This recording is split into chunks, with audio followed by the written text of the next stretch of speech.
la Mungu katika kitabu cha Wafalme wa kwanza sura zake ni 16 na mstari wa 2.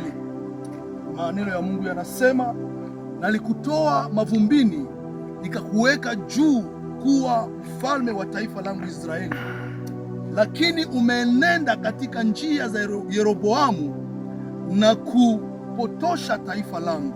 Amen. Asubuhi ya leo nimekuja na ujumbe ambao unasema umeinuliwa kwa kusudi, usianguke kwa msimamo mbaya. Umeinuliwa kwa mpango wa Mungu, umeinuliwa kwa kusudi la Bwana, usianguke kwa msimamo mbaya. Kuinuliwa ama kupanda viwango ni mahitaji ya kila mtu. Kila mtu hutaka Mungu amtoe mavumbini na kumpandisha na kumketisha na wakuu. Mahali ambapo tumesoma neno la Mungu linaniambia ya kwamba aseme neno la Bwana likamjia nabii Yehu kwa ajili ya mfalme Baasha, ya kwamba nalikutoa mavumbini nikakuinua nikakufanya kuwa mkuu wa taifa langu Israeli, na umeenenda katika njia ya Yeroboamu na kuwafanya watu wangu wapotee ama wawe mbali nami.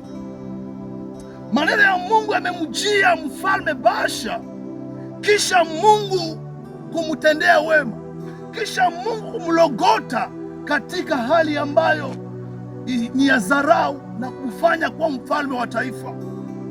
Lakini Baasha akasaulika njia za yule ambaye amempatia nafasi na kufuata njia za Yeroboamu hata kupotosha taifa la Bwana.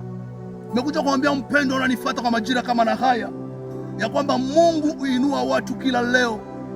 Mungu hutengeneza watu kwa nia njema na kuandaa kwa ajili ya destiny iliyo ya kabambi. Lakini shida ni wakati ambapo watu huinuliwa, watu husaulika mapashwa ama mapenzi ya yule ambaye amewapozisione.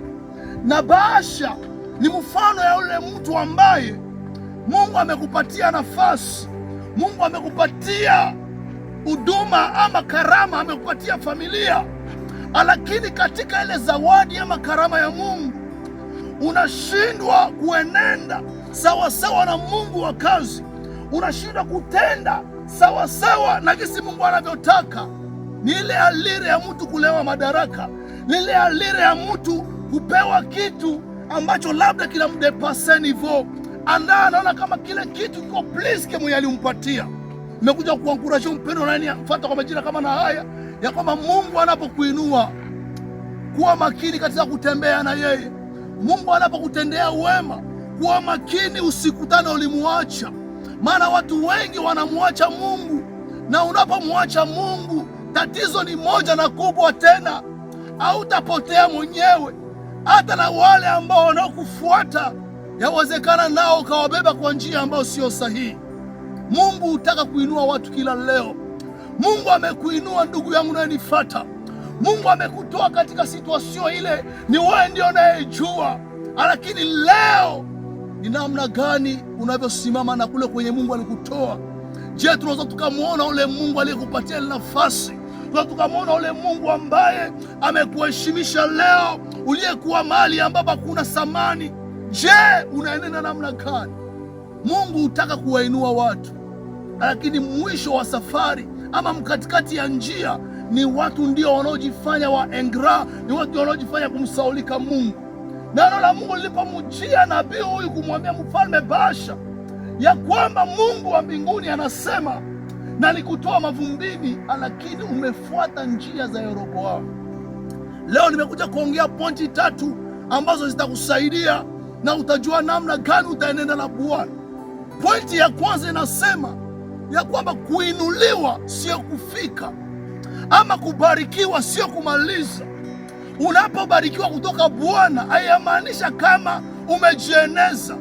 Wewe ungaliki depanda, ungaliki nategemea Mungu. Maana safari hii bila kumtegemea Mungu hautafika kokote.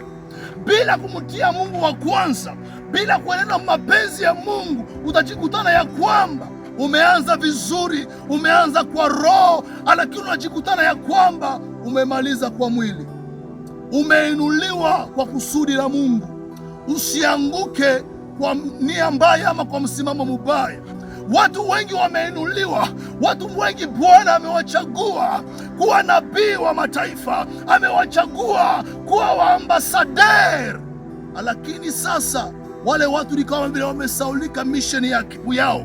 Ninaposoma katika Matendo ya Mitume sura 1 mstari wa 8, maandiko yanasema ya kwamba aseme mtapokea nguvu atakapowajilia Roho Mtakatifu, nanyi mtakuwa mashahidi wangu.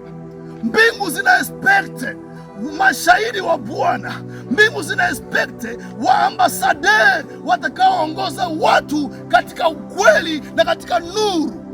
Lakini wengi ufikiri ya kwamba unapoinuliwa umemaliza, lakini nakuambia kwamba kuinuliwa sio kufika, lakini kufika ni kuwa pamoja na Yesu. Anza na Yesu, endelea na Yesu, na uhakikishe ya kwamba umemaliza na Yesu. Hapo utakuwa unajisaidia na umejijengea vizuri. Pointi ya pili, kutembea na Mungu ni muhimu kuliko kuinuliwa. Kutembea na Mungu ni muhimu kuliko kuinuliwa. Baasha alipopewa nafasi ya kuwa mfalme, maandiko anatuambia ya kwamba aseme alienenda kama Yeroboamu. Alitembea kama Yeroboamu, mtu aliyeshindwa. Alienenda katika njia za yule aliyeshindwa. Sasa watu wengi wanapofikia mahali hapa wanashindwa kumuiga Mungu, wanataka kutembea kama wanadamu. Na mpenda Paulo amesema ya kwamba aseme unifuate kama gisi ninavyomfuata Kristo. Amen, amen. Unifuate kama vile ninavyomfuata Kristo. Kama unaona njia zangu hazionyeshi tena Kristo, usinifuate.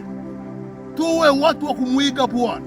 Ni pale ambapo maandiko yanasema katika Waefeso sura 5 mstari wa 1, aseme tuwe watu wa kumuiga Mungu, tuenende kama kisi Kristo alivyoenenda katika upendo.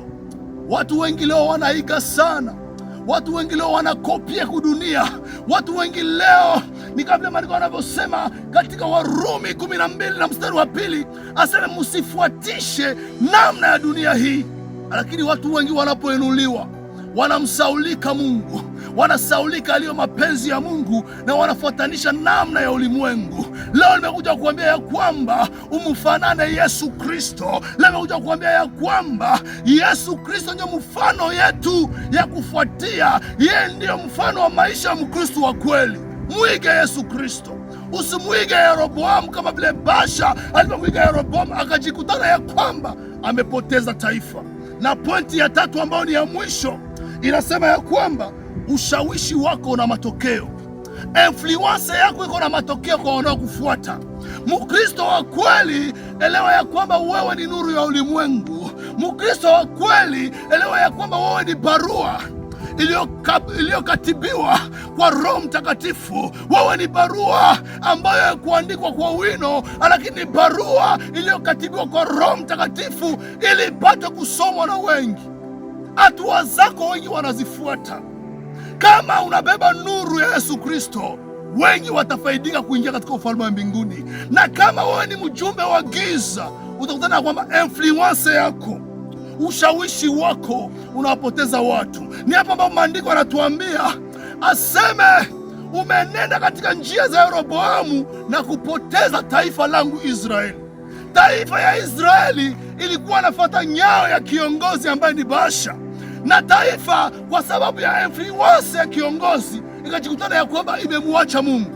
Nimekuja kuambia mpendwa unanifuata mahali hapa, usiwe mtu wa kuiga venye vinavuma sana.